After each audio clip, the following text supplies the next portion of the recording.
오늘 저희들이 종려주일 예배 드립니다.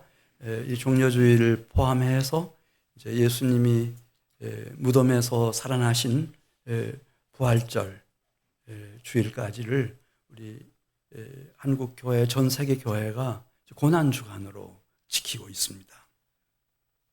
이 고난 주간의 의미는 두 가지입니다. 하나는 그리스도 예수께서 고난을 당하심으로 내가 범죄함으로 말미암은 나의 형벌을 대신 당하셨다. 내 형벌 대신 예수님이 대신 고난 받으셨다고 하는 것 하나. 그런데 이제 형벌만 가지고 다 회복이 안 되는 게 있습니다. 예를 들어서 내가 어떤 사람 하나를 희생시켰다. 그러면은 그 사고에 대해서 우리가 보상해 줄 수 있겠습니다. 그러나 이 사람이 그 집안의 맏아들로 혹은 남편으로 아버지로 가장으로 평생을 살아가면서 가족들에게 베풀 도움을 생각한다면은 그 형벌 내가 15년, 20년, 25년 그거 살아가지고는 이걸 다 보상해 줄 수가 없습니다. 그래서 이 예수 그리스도의 십자가의 희생의 의미는 속량의 의미가 있습니다. 내가 형벌로서 어떻게 다 해결할 수 없는 것을 그걸 다 이제 그 보상을 해주는 겁니다. 그냥 충분히 100%, 120% 이걸 속량이라고 합니다. 속량. 아이가 하나 있는데 그냥 키도 안 크고 늘 연약하고 나중에 알았어요. 장기 하나가 다 망가져서 이제 얼마 살지 못하겠다. 그랬을 때 이제 어머니가 그 자신의 장기를 제공하죠. 간 같으면 2분의 1 혹은 다른 장기면은 2개가 있으면 하나 이렇게 제공해서 이 아이의 생명을 살려내듯이 이 예수께서 십자가의 희생으로 이제 완전한 생명을 우리에게 주시는 속량을 위해서 고난 받으셨습니다. 그래서 우리는 고난 주간을 당하면 2000년 동안 우리 선배들은 이제 그 기도 시간을 정해서 우리 지금 하듯이 세일에 작정 새벽 기도회, 고난 주간 작정 기도회 기도하고 또 어떤 분들은 또 금식하고 아무튼 어린 아이부터 노년에 이르기까지 어떻게든지 우리가 이 고난 주간을 주님 곁에서 경건하게 생활해야 되겠다. 이제 그런 다짐을 가지고 한 주간을 지나게 됩니다. 그러면 오늘 저는 이렇게 종려주일과 함께 고난 주간을 시작하면서 정말 예수님이 나를 위해서 고난 받으시고 나를 위해서 십자가의 희생을 당하신 그 정신이 뭘까 생각하면서 오늘 본문 말씀 같이 보도록 하겠습니다. 예수에게 이제 사형 선고를 내리고 예수를 채찍질하고 예수에게 십자가를 지우고 오늘 33절 말씀을 보면은 이제 골고다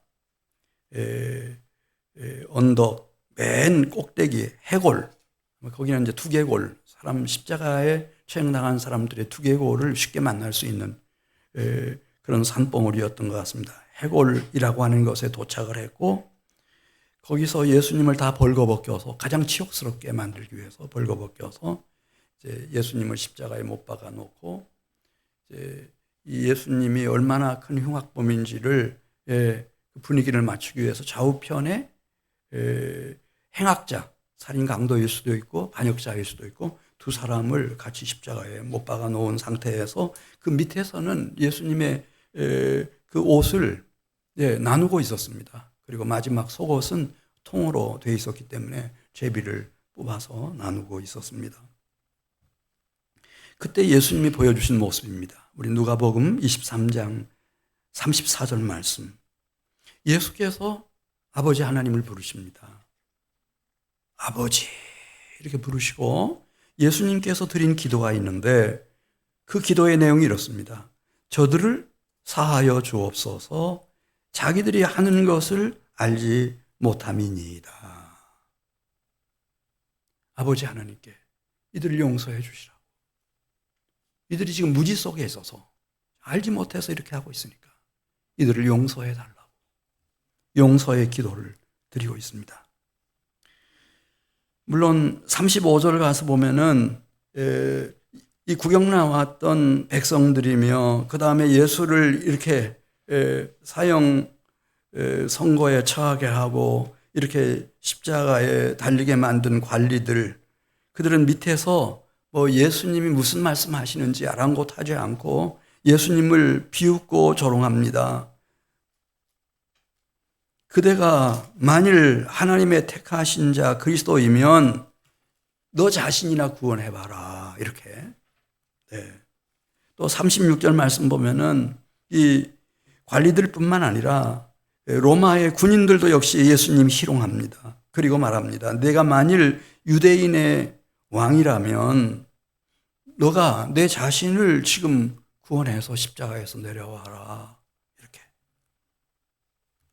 심지어 39절 보면은 예수님 좌우편에 달린 행악자 중 한 사람이 예수님을 비방하고 희롱합니다.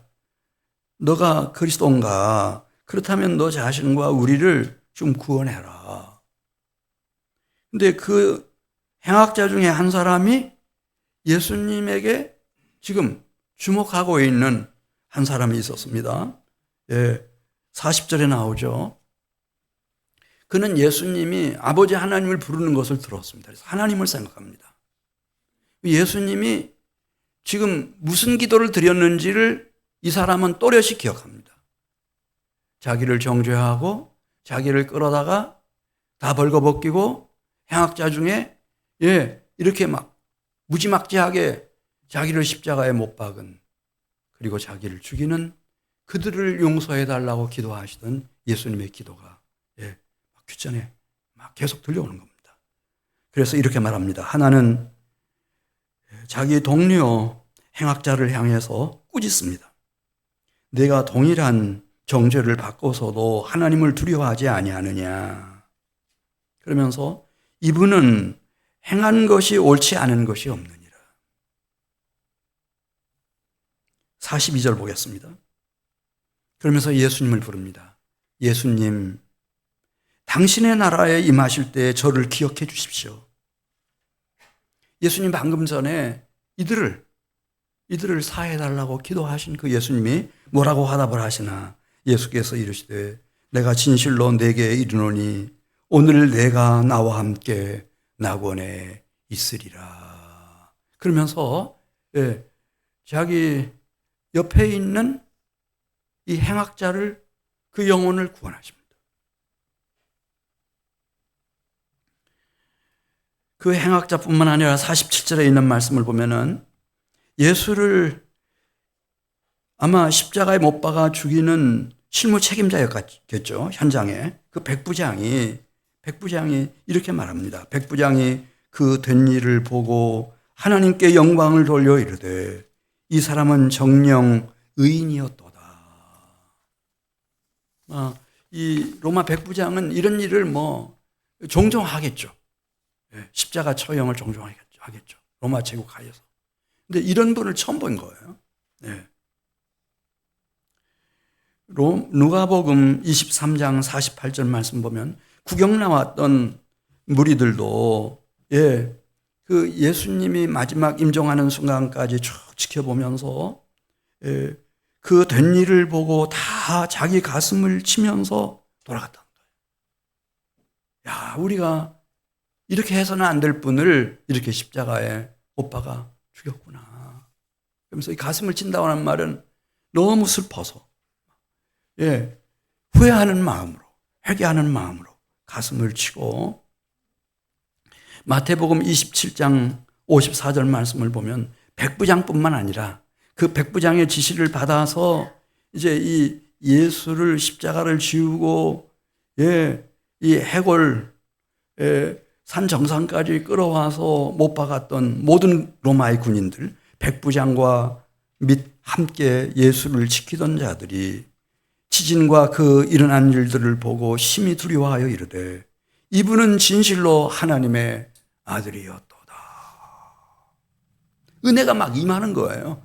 왜냐하면 예수님이 하나님 앞에 드린 기도가 있어요. 아버지, 저들의 죄를 사하여 주옵소서. 그 기도를 하나님이 들으신 것 같아요. 네. 오늘 50절 말씀 보면은, 네, 이제 예수님이 임종하고 난 후였어요. 산헤드린 공의원 중에 요셉이라고 하는 선하고 의로운 사람이 있었는데, 이 사람이 직접 총독 빌라도를 찾아가죠. 그래서 예수님의 시신을 내달라는 거예요. 내가 예수님을 장례에 치러야 되겠다고. 그러니까 총독 빌라도가 예수님의 시신을 내줬고, 이제 예수님의 시신은 정중하게 이 아리마대 요셉에 의해서 자기가 판 새 무덤에 장례를 지내게 됐습니다. 그 55절에 있는 말씀을 보면은 놀라운 역사였습니다. 이 갈릴리에서부터 온 남성 제자들은 다 도망쳤습니다. 근데 이 여성 제자들은 그대로 다 예수님 이렇게 요즘 같으면 입관하는 모습이며 예수님의 시신을 장례에 치르는 모든 그 자초지종을 가장 인근 거리에서 다 참관을 합니다. 다 참관을 합니다. 그리고 그들은 큰 은혜를 받습니다. 어떤 은혜였을까? 예수님이 아버지 하나님께 기도를 드려서 그렇게 했습니다마는 이 예수님의 죽음의 의미를 깨닫기 시작하는 겁니다. 이사야 53장 5절에 보면 예수님이 왜 고난을 받으셨는지 이렇게 말씀합니다. 이사야 53장 5절 그분이 찔림은 우리의 허물 때문이요 그분이 상함은 우리의 죄악 때문이라 그분이 징계를 받음으로 우리는 평화를 누리고 그분이 채찍에 맞음으로 우리는 나음을 받았도다. 우리는 다 양 같아서 그릇 행하여 각기 제 길로 갔거늘 여호와께서 우리 모두의 죄악을 이분에게 담당시키셨도다. 대속의 고난. 예수 그리스도의 고난은 한번 따라서 해보세요. 대속의 고난. 나를 위한, 우리를 위한 무슨 고난? 대속의 고난. 내가 알게 모르게 지은 죄가 이게 양이 그렇게 적지 않습니다. 그 형벌의 무게가 어마어마합니다. 그 형벌의 고난을 대신 받으신 거. 이게 예수 그리스도의 고난의 의미입니다. 그리고 이사야 53장 10절 말씀을 보면은 형벌을 받는다 한들 내가 지은 죄의 일부를 우리가 감할 수는 있지만은 그 모든 실수, 허물, 억만 죄악을 갚을 수가 없습니다. 이게 말로 지은 죄도 죄고 생각으로 지은 죄도 죄고 다 죄인데 그래서 이사야 53장 10절 말씀 보면 예수의 십자가의 희생을 이렇게 설명했습니다. 여호와께서 그분에게 상함을 받게 하시기를 원하사 질고를 당하게 하셨은즉 예수님이 마음의 상처도 많이 받으시고 육신의 고통도 많이 받으시고 질고를 당하게 하셨은즉 그의 영혼을 속건제물로 드리기에 이르면 그가 씨를 보게 되며 그의 날은 길 것이요 또 그의 손으로 여호와께서 기뻐하시는 뜻을 성취하리로다. 그러면서 그렇게 설명했어요. 예수 그리스도의 십자가의 희생은 속건제물이라는 거예요. 이스라엘의 그 제사법에 보면은 이제 상대방에게 물질적인 손실을 끼쳤을 때는 그냥 하나님 앞에 나가서 속죄제만 드린다고 되는 게 아니고 내가 피해를 끼친 사람에게 피해액을 보상해 줘야 됩니다. 50%안 되고 100%도 안 되고 120%. 완전한 속량입니다. 완전한 속량. 이걸 속건 제물이라고 합니다. 속건 제물. 내가 이 세상에 태어나서 이렇게 숨 쉬는 것도 다 이 공기도 사실은 예. 저 우주 여행하는 사람들 보십시오. 이 값이 어마어마하죠. 마시는 물도, 먹고 사는 모든 것도 다. 예. 그런데 내가 끼친 피해액을 충분히 넘치도록 다 보상을 해야 합니다. 이게 속건제물입니다. 하나님이 내가 저지른 모든 실수, 모든 허물과 죄악에 대한 형벌, 그 형벌의 고난, 이게 대속의 고난인데 이것을 예수님이 고난받으심으로 감당하신 것이고 그 다음에 그것만 가지고 부족한 부분에 대하여 속건제물로서 당신 영혼을 바쳤다는 거예요. 그래서 내가 갚아야 할 모든 빚을, 채무를 완전히 넘치도록 탕감해 버리신 거예요. 이걸 무슨 제물이라고 한다고요? 속건제물. 나를 위한 속건제물. 이거 기억해 놓으셔야 돼요. 혹시 사탄이 와가지고 너가 천국 갈 수 있겠어? 그렇게 말할 때 얘기할 수 있어야 돼요. 나에게는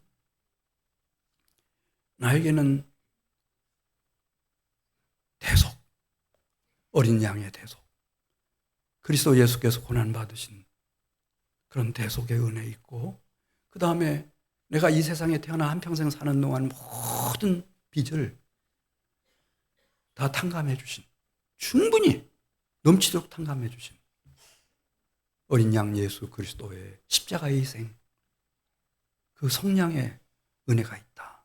이거 말해줘야 됩니다. 네.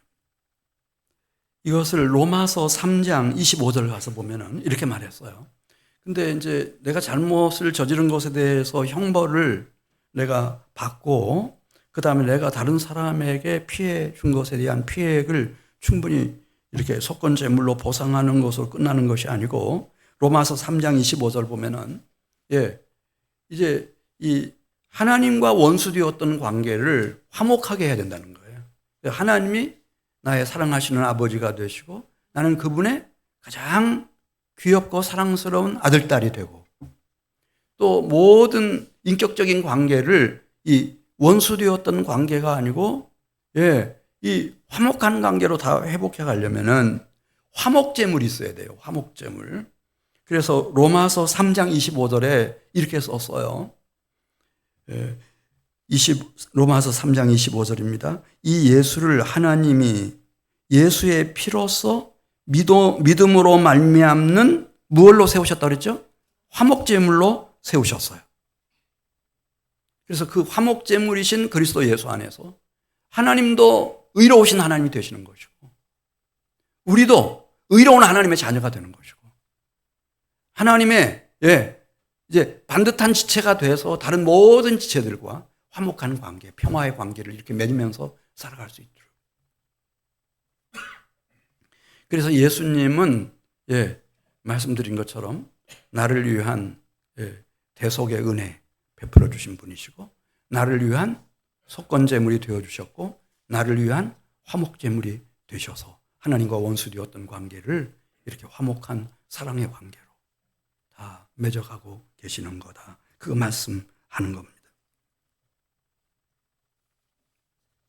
이 은혜 속에 있는 사람들은 이사야 1장 18절에서 예수님이 이제 이사야 선지자를 통해서 말씀하셨습니다. 이사야 1장 18절 여호와께서 이르시되 오라 우리가 서로 변론하자 너희 죄가 주홍 같을지라도 눈과 같이 희어질 것이요 진홍같이 붉을지라도 양털같이 희게 되리라. 할렐루야.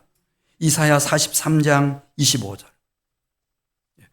이분의 고난, 대속의 고난 안에서 이분이 나와 우리의 속건제물이 되시고 화목제물이 되어주시는 은혜 안에서 이사야 43장 25절 나는 나를 위하여 내 허물을 도말하는 자니 내 죄를 기억하지 아니하리라. 도말이라고 하는 것은 없애버리는 걸 말해요. 흔적도 없이 없애버려요. 예수님의 피가 도말해버려요. 그리고 하나님 자신도 기억도 하지 않으셔요. 새로운 피조물로 여기셔요.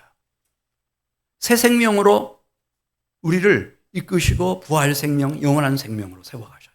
할렐루야. 이 은혜가 있어요. 지금 한 가지 말씀드렸어요. 우리가 이렇게 고난주간 이제 보내면서 예수 그리스도의 고난의 의미, 나를 위한 대속이다. 그 다음에 십자가의 예수 그리스도의 희생. 그것은 두 가지. 하나는 나를 위한 무슨 제물? 속건제물이고, 그 다음에 또 한 가지는 나를 위한 화목제물이시다. 그래서 이분 안에서는 하나님이 구약 성경, 신약 성경 계속 말씀하시는 거예요. 계속 말씀하시는 거예요. 이분 안에서는 내가 너의 허물을 도말한다. 내가 너의 허물과 죄를 기억도 아니한다. 할렐루야. 이 은혜를 좀 여러분들이 묵상하면서 한 주간 경건하게 주님과 동행하시기를 주의 이름으로 부탁을 드립니다. 여기까지는 참 좋겠어요. 그런데 이제 마태복음 6장 12절을 가서 보면 주기도문이 나오거든요. 주기도문 안에 좀 난해한 구절이 있어요. 자, 마태복음 6장 12절 말씀 보겠습니다. 우리가 우리에게 죄 지은 자를 사하여 준 것 같이 우리의 죄를 사하여 주시옵고 우리를 시험에 들게 하지 마시옵고 다만 악에서 구하시옵소서. 예, 주님은 우리를 이렇게 대속하시고, 예, 이렇게 속건제물이 되시고 화목제물이 되셔서, 예, 완전한 속량의 은혜, 대속의 은혜 베풀어 주셨지만, 그럴지라도 예수님께서 가르쳐 주신 주기도문 중에 보면은 우리가 해야 할 일이 있다는 거예요. 그게 뭔가 하면은 나에게 어떤 사람이 상처를 주었을 때, 어떤 사람이 나를 힘들게 했을 때, 어떤 사람이 나에게 빚이 있을 때, 부채가 많을 때, 그때 그 사람을 너는 불쌍히 여기고 그의 죄를 사해 주라는 거예요. 용서해 줘라. 왜 그렇게 해야 되는지를 설명하는데 그렇게 용서해 줘야, 불쌍히 여김으로 사해 줘야 첫 번째, 너가 일평생을 이 땅에서 살아가는 동안 시험에 들지 않는다는 거예요. 시험에 들지 않아요. 막 다른 사람 막 갈구고 미워하고 증오하고 대적하고 이러면은 이게 불의의 병기로 한순간에 전락돼 버려요.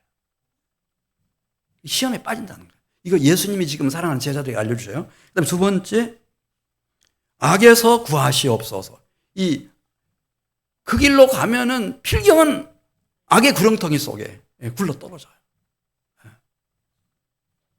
그래서 이 시험에서부터 벗어나려면, 악에서부터 해방을 받으려면은 어떻게 해야 된다? 다른 사람들의 잘못에 대하여, 다른 사람이 나에게 상처를 준 것에 대해서, 나에게 경제적인 어려움을 준 것에 대해서 불쌍히 여기고 그들을 어떻게 하라고요? 사해 주라는 거예요. 사해 주라는 거예요. 근데 이게 그냥 지나가는 말로 혹시 하셨나 생각이 돼서 다시 보는데, 이 주기도문을 제자들에게 알려주고 나서 예수님이 이제 마태복음 6장 14절 보면은 별도 규정으로 이걸 강조하셔요. 그러니까 예수님이 알려주신 주기도문, 주님의 가르쳐 주신 기도문 중에서 정말 예수께서 가장 강조하시는 대목이 이 대목이에요. 그래서 14절 연결해서 말씀하시는데 보겠습니다. 14절. 너희가 사람의 잘못을 용서하면 너희 하늘 아버지께서도 너희의 잘못을 용서하시려니와. 너희가 사람의 잘못을 용서하지 않으면 어떻게 될까요, 여러분? 그래도 괜찮겠죠? 괜찮을 것 같은데 안 괜찮다네요, 여기. 지금 예수님이 하신 말씀이거든요. 너희가 사람의 잘못을 용서하지 아니하면 너희 아버지께서도 너희의 잘못을 용서한다고 그랬어요? 안 한다고 그랬어요? 안 그래요. 용서 않는다고 그랬어요. 용서 안 하셔요. 그래, 이거를 이제 귀담아서 잘 듣고 고민에 빠졌던 사람이 예수님의 제자 중에 수제자 베드로였어요. 마태복음 18장 21절에 보면 조용히 예수님께 이제 말씀을 드려요. 주님, 형제가 나한테 죄를 범하면 몇 번 용서해 주면 되겠습니까? 이렇게 물어요. 그러니까 3, 3번. 3번 용서하면 뭐 충분할 것 같은데, 베드로는 고민을 많이 했던 것 같아요. 몇 번 용서해 주리까? 그러면서 아주 자신감 넘치게 7번까지 용서하오리까? 7번이면 적게 용서한 거예요? 많이 한 거예요? 남편이 못된 짓 해. 용서하고 또 용서하고 3, 4번까지 용서해 줬어요. 7번까지 용서해 주면 충분하지 않나요? 그러면 어디를 가도 이혼하시오 이렇게 말할걸요. 네. 근데 예수님 뭐라고 말씀하셨어요? 22절에 내가 네게 이르노니 7번뿐 아니라 7번을 70번까지라도 용서해 줄지어다. 이렇게 말씀하셨어요. 7이라고 하는 게 완전수거든요. 7번씩 70번이면 7 곱하기 7 완전수 곱하기 10 이걸 만수라고 그래요. 꽉 찰 때까지. 그러니까 이것은 끝없이 용서하는 거예요. 끝없이. 왜냐하면 너를 향한 주님의 사랑, 하늘 아버지의 그 사랑의 용서가 정말 놀랍기 때문에 너도 그것을 같이 나누어 가져야 되니까 끝까지 용서해 주라는 거죠. 그러면서 딱 말씀하시잖아요, 예수님이. 너는 누군지 알려주셔요. 우리가 누군지. 너는 1만 달란트 사함받은, 탕감받은 사람이라는 거예요. 국가와 국가 간의 전쟁이 있을 때 패전국이 이제 승전국에게 전쟁 보상금을 바쳐야 돼요. 그러면 이제 이스라엘 같으면 200달란트를 바쳐요. 200달란트. 그럼 200달란트가 몇 번이 있으면 1만 달란트가 되죠? 저는 그 계산하다가 그냥 내려왔는데 너무 많아가지고. 네. 너희는 하나님으로부터 몇 달란트 탕감받고 사함받았다고요? 1만 달란트. 1만 달란트. 그거 잊으면 안 된다는 거죠. 우리 하나님 나라까지 가려면은 1만 달란트를 탕감받아야 돼요. 네. 생각해 보시면 알 수 있어요. 저는 그 1만 달란트가 뭘까? 새벽마다 생각하거든요. 네. 그런데 이 1만 달란트 탕감받고 이제 주인 집에서 막 나오다가 한 사람이 자기 이제 고향 마을 입구 도착했을 때 자기가 기다렸던 한 사람을 딱 만났어요. 이 사람은 자기에게 빚을 진 사람이에요. 적은 돈은 아니에요. 100데나리온. 100데나리온. 아마 수천만 원 되는 돈이에요. 적은 돈은 아니죠. 탁 잡고 얘기하는 거예요. 너 잘 만났다. 왜 지금까지 내 빚을 안 갚냐? 지금 갚아라. 당장 갚아라. 그러니까 딱 엎드렸대요. 엎드려서 친구 나를 좀 기다려주게. 내가 틀림없이 친구 돈을 갚겠어. 어찌하든지 갚을 테니 조금만 기다려달라. 근데 이 1만 달란트 탕감받은 사람이 이 사람 멱살을 잡고 어디로 갔나? 경찰로 가가지고 막 과정을 거쳐서 감옥에다 집어넣어 버리다는 거예요. 이 소문이 이제 들어갔어요. 1만 달란트 탕감해 준 주인의 귀에 들어갔어요. 그러니까 이 주인이 부르죠. 불러놓고는 얘기해요. 뭐라고 말씀하나 주인이 32절에 나오죠. 무슨 종아? 선한 종이라고 그랬어요? 악한 종이라고 그랬어요? 악한 종아. 내가 빌기에 내가 너에게 1만 달란트 사해 주었는데, 탕감해 주었는데 너는 그 가난하고 그 병들어서 지금 수입도 없는 가족들하고 먹고 살 생계대책도 없는 그 친구를 감옥에 그렇게 집어넣어서 되겠느냐. 너도 감옥에 들어가가지고 1만 달란트 다 갚고 나와라. 이렇게 하셨다는 거예요. 그러면서 무엇을 강조하시나 그 주인이 하는 얘기 있습니다. 내가 너를 불쌍히 여김과 같이 너도 내 동료를 불쌍히 여김이 마땅하지 아니하냐 이거죠. 네. 그러면서 35절에 마태복음 18장 35절입니다. 너희가 각각 마음으로부터 형제를 용서하지 아니하면 나의 하늘 아버지께서도 너희에게 이와 같이 하시리라. 근데 여러분, 용서 쉬운 거예요, 어려운 거예요? 여러분, 용서하는 기쁨을 맛보셨어요? 용서받는 자의 위로를 체험해 보셨어요? 여러분, 사랑을 하면서 사랑을 베푸는 사람의 즐거움, 또 사랑을 받으면서 사랑받는 자의 행복, 이런 걸 살아오면서 느껴보셨어요? 우선 용서가 쉬워요, 어려워요? 지금 고난주간이에요. 제가 묻겠어요. 아까 이제 2부 예배 때도 물었는데, 지금 고난주간 보내면서 하나님 앞에, 하나님 제가 좀 용서할 수 있게 해주세요, 이거 위해서 기도하신 분들 한번 손 들어보죠. 응? 큰일 나네. 오늘 제가 설교 제목을 너무 잘 정했어요. 이거 없으면 다 허당해요. 다른 걸 위해서는 기도 많이 하죠. 근데 용서를 위해서는 기도 안 되는 거예요. 기도 안 돼요. 네. 그래서 예수님이 이제 떠나가시기 전에 제자들한테 한 약속이 있어요. 이제 내가 이렇게 떠나가지만은 또 다른 보혜사, 예수님은 뭐 얼마나 귀한 보혜사세요. 그러니까 이렇게 고난 받으셨고 십자가의 희생을 다 치르심으로 대속의 은혜, 속건제물, 화목제물의 은혜 우리에게 다 주신 정말 귀한 보혜사신데 또 다른 보혜사를 보내주신다 그랬어요. 그 다른 보혜사는 어떤 분인가? 로마서 8장 26절에 보면은 우리의 연약함을 도우시는 보혜사래요. 예. 우리가 제일 약한 부분. 그러니까 2000년 지났지만 하나도 안 변했어요. 그 당시에도 이게 용서가 안 되는 거지. 다른 건 다 되는데 용서가 안 돼요. 자기 한번 옳다고 딱 꽂히면은 그냥 죽든지 살든지 그냥 밀어붙여 버리는 거예요. 예.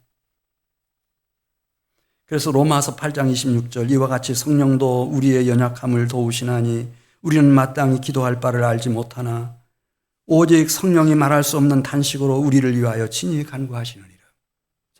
고난주간이 왔는데도 용서를 위해서 기도하는 사람이 없네요. 어떻게 이런 기적이 있대요? 네. 마땅히 기도할 바가 뭔 줄은 몰라요. 이렇게 어두움 속에 있어요. 그래서 성령을 보내주시겠다고 했는데 여러분, 성령이 악령일까요? 성령이 무슨 영이에요? 미혹의 영이에요? 뭐예요? 성령이 무슨 영이에요? 예? 무슨 영? 하나님의 영인데 성령이 갈라디아서 5장 22절에 보면요, 열매를 보아서 알 수 있거든요. 영은 눈에 안 보여서 몰라요. 근데 시간이 지나고 나서 열매를 보고 하는 건데요, 성령의 열매는 쭉 나오는데 그 첫 번째가 뭐죠? 사랑이에요. 사랑의 영이에요, 여러분. 그리고 이 사랑을 하게 되면은 마음이, 이 하나님의 백성들은 기뻐요. 이걸 희락이라고 그래요. 신령한 기쁨, 희락.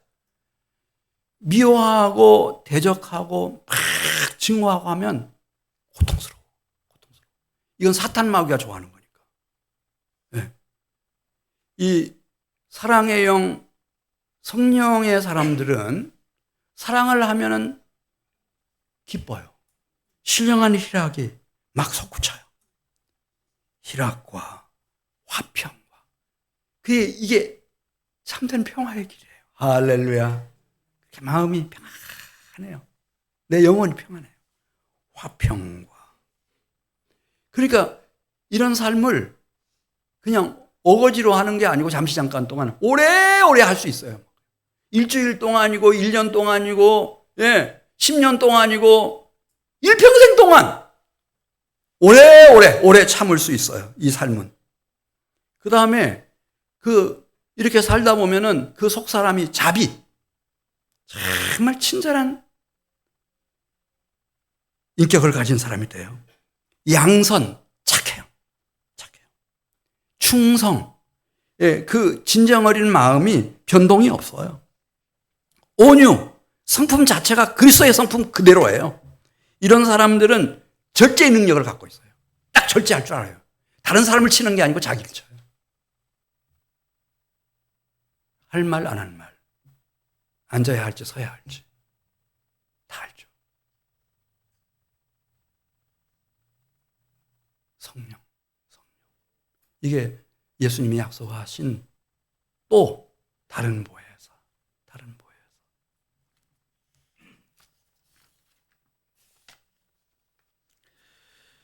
여러분, 우리가 주님의 이제 1만 달란트 이렇게 사함받은 은혜 받았어요. 그 대표적인 사람이 아마 제가 볼 때는 이제 사사기 19장부터 21장까지 쭉 보면은 이스라엘 역사의 공식적인 제1대 왕이었던 사울이었어요.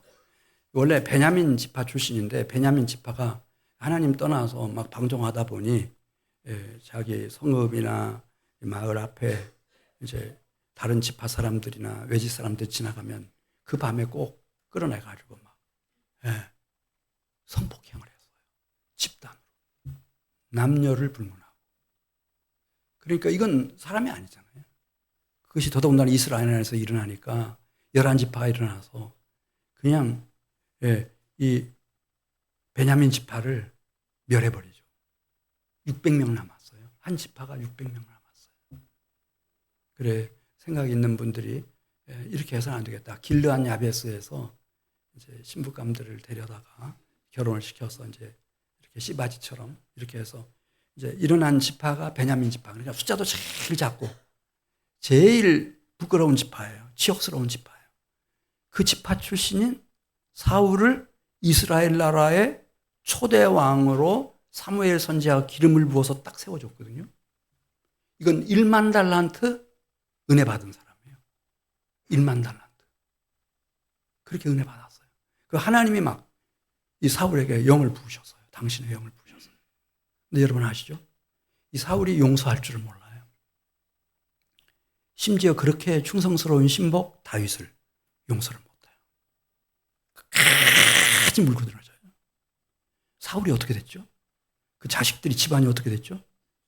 진멸당해버렸어요. 끝나버려요. 남유다 역사에 보면 요아스라고 하는 왕이 있어요. 요아스. 그는 아달리아 자기 할머니인데 그 치하에서 다 죽었거든요. 근데 제사장 여호세바의 특별한 이제 그 돌봄으로 이제 그를 성전에서 7년을 잘 키워가지고 여호야다가 자기 목숨을 걸고 이제 다윗 왕조의 왕통을 잇는 그런 왕으로 이 요아스를 세운 거예요. 1만 달란트 은혜를 받았죠. 1만 달란트. 죽지 않은 것도 그렇고 또 왕이 됐다는 것 자체가 7살짜리가 왕이 됐어요. 근데 그가 왕이 돼서 이제 기반이 딱 구축이 되고 나니까 여호야다와 여호세바가 참 경건한 그냥 제사장 내외이면서도 왕보다 더 존경받던 유다인들로부터 그런 분들이었거든요. 그분의 아들 스가랴 선지자를 성전에서 쳐 죽여버려요. 자기하고 의견이 다르다고 해서 죽여버렸어요. 그러면은 1만 달란트 탕감 받은 요아스는 은혜 받은 요아스는 어떻게 됐을까요? 남유다 역사에서 정말 드문 일이에요. 살해당해요. 끝나버려요. 예루살렘 교회, 성령이 부어졌던 예루살렘 교회에 여러분 아나니아 삽비라라고 하는 부부가 있었어요. 근데 성령을 속였어요. 사도들을 속였어요. 어떻게 돼요?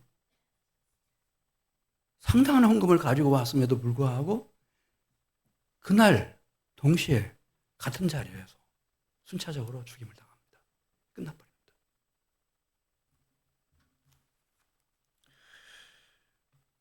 자, 지금 제가 두 가지 말씀드렸어요. 하나는 사랑이신 아버지 하나님이 그리스도 예수 안에서 우리에게 준비해 놓고 계시는 그 용서, 1만 달란트 탕감해 주시는 완전하신 용서에 대해서 말씀드렸고, 그다음에 또 한 가지는 이 은혜를 받은 사람들은 걸어가야 할 길이 달라요. 예. 악인들이 걸어가는 길은 안 됩니다. 용서의 길을 가야 됩니다. 용서. 왜냐하면 로마서 9장에 그런 말씀 나오잖아요. 우리가 보기에는 뭐 괜찮은 사람, 뭐 안 괜찮은 사람 막 이렇게 있는 듯 보이지만 로마서 3장 9절 이하에서 이 세상은 의인 없다는 거예요. 선을 행하는 선인도 없어요. 그러면 예수님이 이 세상에 뭐하러 오셨냐? 예수님은 너무 통쾌하게 말씀하셨어요. 나 이 땅에 의인 부르러 온 거 아니다. 나는 이 땅에 의사로서 병든 자 찾아왔다 이거예요. 다 상처 입은 사람들, 병든 자 찾아왔다. 그들 고치려고 찾아온 내가 의사다. 그렇게 말씀하시고 또 말씀하셨어요. 나는 죄인을 불러서 회개시키러 왔다는 거예요.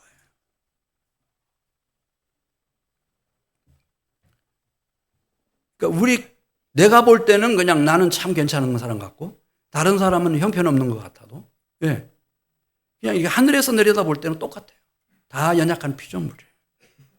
마치 이렇게 우리가 살아서 생존하려면은 이렇게 들숨도 들여서 쉬어야 되고 날숨도 이제 뱉어야 되고 그런 것처럼 누구든지 다 이렇게 용서를 받아야 되고 또 용서를 베풀어야 되고 그런 속에서만 살아갈 수 있는 그런 존재로 하나님이 우리를 만들어 놓으셨어요. 이런 일이 있었잖아요. 예수님이 이 땅에서 마지막 밤이었는데 대야에다 물을 떠오셨어요. 그 제자들의 발을 씻기셔. 제자들은 무슨 영문도 모르고 그냥 발레 놓으라니까 발레 놓고 예수님이 발 씻어주시고 발 닦아주시고 이렇게 했는데 베드로 순서가 됐어요. 베드로가 딱 얘기하잖아요. 주께서 지금 제 발을 씻으시려고 하십니까? 그러면서 제 발을 씻겨서는 안 됩니다.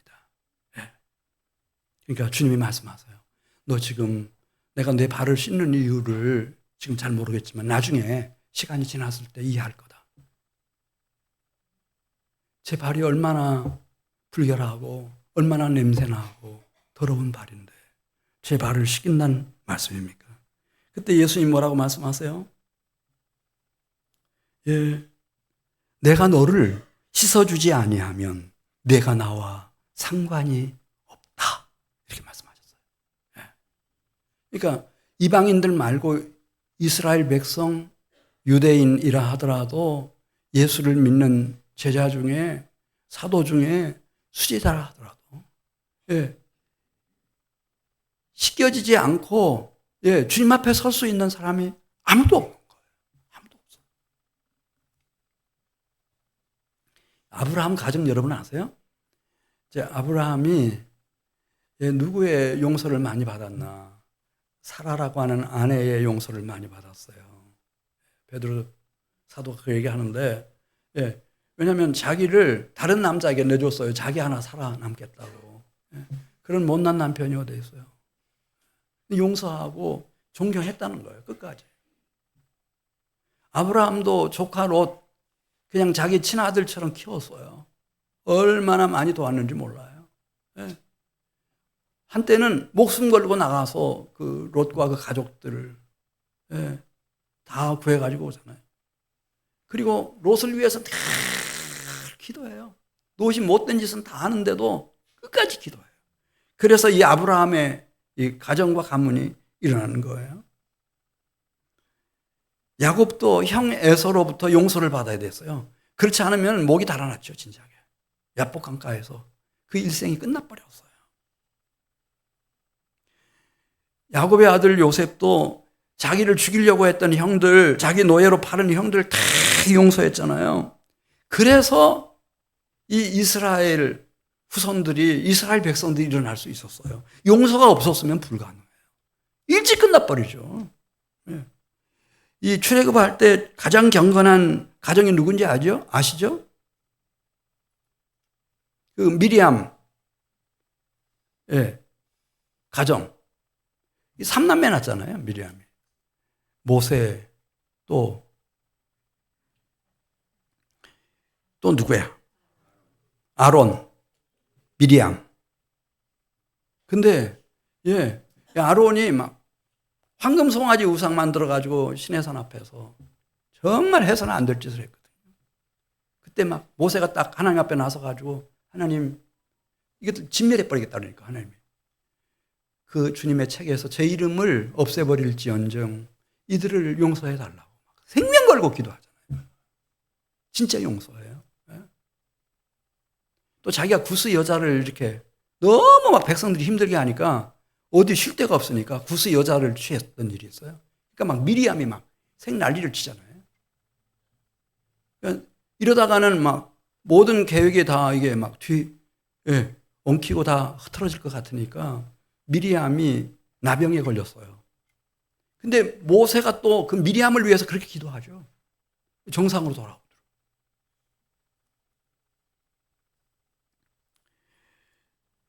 예수 공동체도 마찬가지예요. 예수 공동체 안에 딱 보면은요, 물과 불처럼 도저히 섞일 수 없는 두 사람이 있어요. 예를 들면은 마태라고 하는 사람이 있어요. 이 사람은 양심도 없고 하나님도 없고 민족도 없고 도적놈이죠.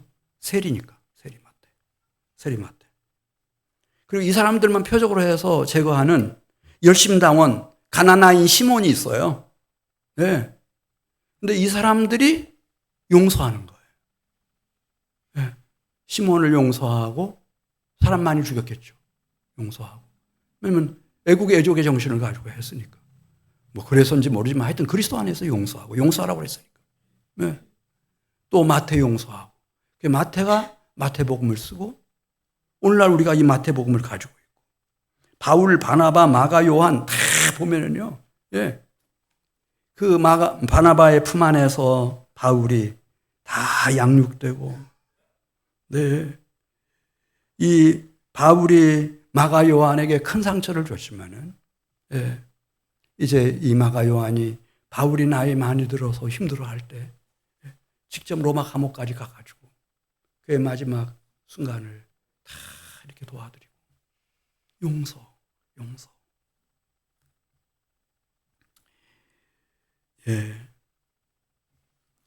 왜냐하면 이 용서를 하고 나면은 이제 사랑의 길이 나타나요. 그 사랑의 길을 통해서 뭐 호세아가 고멜을 용서하고 나니까 큰 이스라엘의 선지자로 세워지게 되고 욥이 자기 가장 힘들었을 때 그렇게 고통스럽게 만들었던 엘리바스, 빌다, 소발 용서하고 그들을 위한 용서의 제사를 하나님 앞에 드리고 했을 때 그를 하나님께서 큰 제사장으로 세우시고 다 그런 역사예요. 그래서 우리가 용서를 하고 나면 하나님이 우리를 어느 길로 인도하시나 가장 좋은 길, 사랑의 길로 인도하셔요. 믿음, 소망, 사랑 이 세 가지는 항상 있을 것인데 그 중에 제일은 믿음이죠? 믿음이라고 해야 될 것 같은데 믿음이 중요하죠. 그런데 그 믿음과 소망을 가지고 있다 하더라도 이 사랑이에요. 우리가 그 사사기에서 그거 봤잖아요. 기드온도 사사고 입다도 사사인데 똑같은 경우를 만나요. 에브라임 지파로부터 막 공격을 받아요. 지금 풍전등화 같은 위기 속에 나라가 처해 있는데 대적들 앞에서 그때 사랑을 선택했던 기드온은 에브라임 사람들을 잘 진정시켜요. 그래서 피해를 내지 않습니다. 입다는 정말 정의로운 사사였어요. 이건 아니잖아요. 에브라임 사람들을 치기 시작했는데 요단강 나루턱을 딱 거머쥐고서 몇 명 죽였다고요? 저는 처음에 24,000명인 줄 알았더니 42,000명을 죽였어요.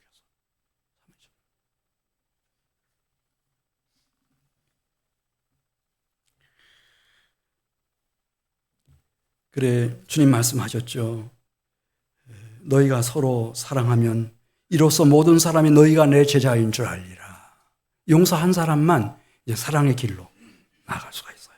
그래서 사랑하면은 하늘의 천사들이 볼 때, 우리 주님이 볼 때, 다 아버지 하나님께서 보실 때, 성령께서 보실 때, 바른 길로, 가장 좋은 길로 가고 있는 순례자가 되는 것입니다. 스데반이 예수님 증언했어요. 하늘이 열리고 하느님 보좌 우편에 인자가 서 계신다. 그랬더니 막 그거 듣기 싫어가지고 이 스데반을 성 밖으로 내치고 돌로 쳐 죽일 때였어요. 돌에 맞아 쓰러진 이 스데반이 두 가지 위해서 기도해요. 큰 소리로 기도했겠죠. 다 들었어요. 하나는 여기 부르짖어서 기도했다는 거예요. 주 예수여 내 영혼을 받으시옵소서. 자기 영혼을 위해서 기도했고, 그 다음에 이제 막 돌이 쌓여가니까 이렇게 끝났구나 생각했는데 돌들이 굴러내리더니 뭐가 일어나는가 싶더니 무릎을 꿇고 더 크게 불러서 이렇게 기도해요. 주여 이 죄를 그들에게 돌리지 마옵소서. 근데 바로 가장 가까운 곳에 누가 있었는가 하면은 바울이라고 하는 사울이 있었고, 돌로 쳐 죽이는 사람들이 자기의 웃옷을 증거물로 벗어가지고 사울 앞에 이렇게 싸놨었다는 거예요. 그럼 생각해 보세요. 여러분, 이 사울이 스데반이 마지막 죽어가는 모습을 봤을까요? 못 봤을까요? 다 보죠. 스데반의 이 큰 절규의 기도. 주여 이 죄를 그들에게 돌리지 마옵소서. 자기를 쳐 죽이는 대적 원수들을 위해서 용서의 기도 드렸던 거 들었을까요? 못 들었을까요? 여기 성경에 말했어요. 크게 부렸다는 거예요. 크게 불러가지고. 그 기도를 하늘 보좌 우편에 계신 주님이 들으시고, 사울이, 그 박해자 사울이 다메섹으로 갈 때 나타나셔요. 스데반의 기도대로. 사울아, 사울아, 내가 어찌하여 나를 박해하느냐. 스데반 박해했지, 교회를 박해했지, 예수님 박해한 일 없는데. 그러면서 그가 부활의 주님을 만나고 그가 사울이 아니라 더 이상은 바울이 돼서 이방 선교, 세계 선교로 우리 기독교 역사를 1세기에 바꿔버리잖아요. 또 유럽까지 서바나까지 다 복음 전해버려요.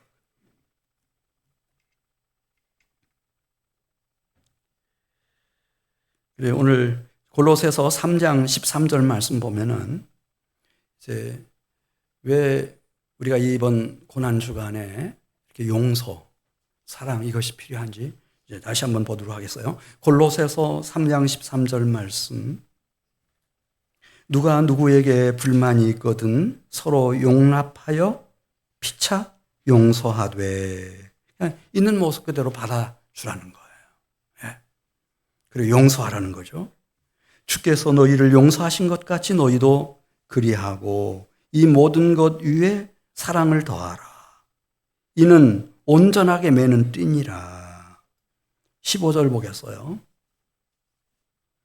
이렇게 용서하고 사랑하게 되면은 하나님이 그 사람의 심령샘에서부터 이 생수가 솟구치게 하는데 그게 뭔가 평강입니다. 15절. 그리스도의 평강이 너희 마음을 주관하게 하라. 너희는 평강을 위하여 한 몸으로 부르심을 받았나니 너희는 또한 감사하는 자가 되라. 그 심령 속에는 평강이, 감사가, 평강이 솟구치고 감사의 시내가, 감사의 강이 막 흐르는 거예요. 할렐루야.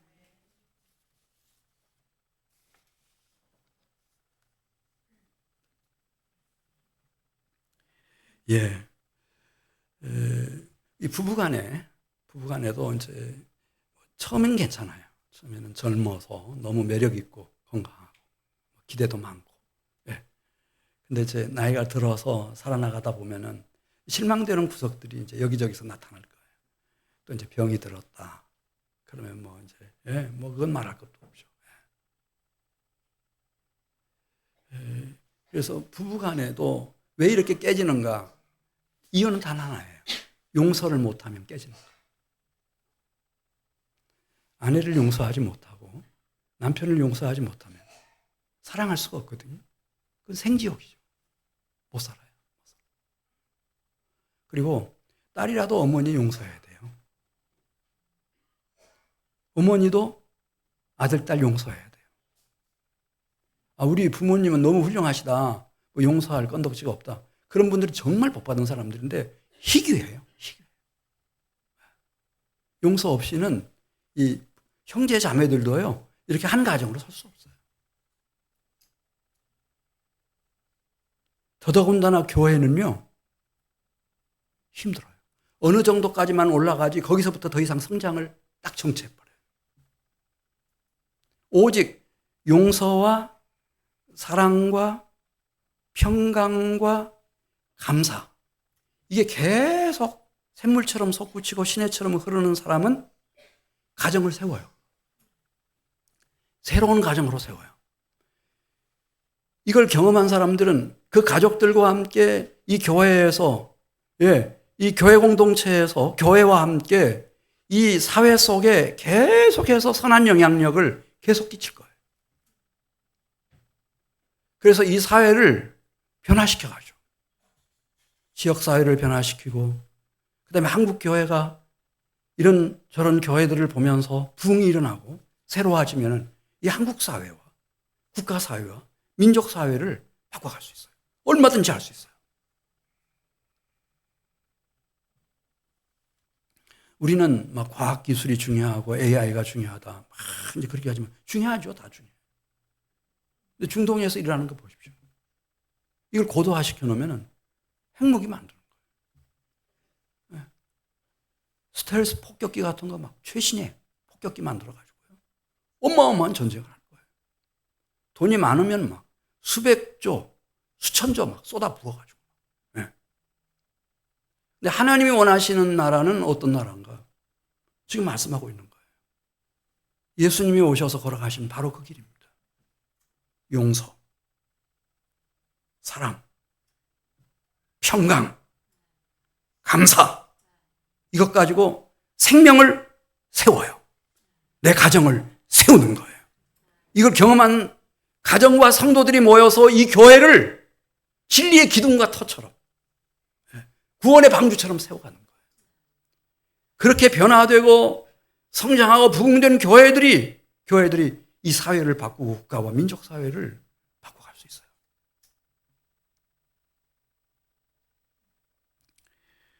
우리가 이 2026년 이 종려주일과 함께 이제 시작되는 이 한 주간 고난 주간 기간 동안에 정말 하나님 앞에 그거 놓고 기도하십시오. 하나님, 저에게 용서, 사랑, 평강, 감사. 이게 막 솟구치게 하시고 시냇물처럼 강물처럼 흐르게 해주세요. 이걸 실제로 가정 안에서 이 은사를 가지고 은혜를 가지고 생명을 세우고 가정을 세운 사람들이 교회 안에 모이면 그 교회는 정말 하나님의 손에 붙들린 의의 명기처럼 쓰임받는 겁니다. 우리 같이 기도드리겠습니다.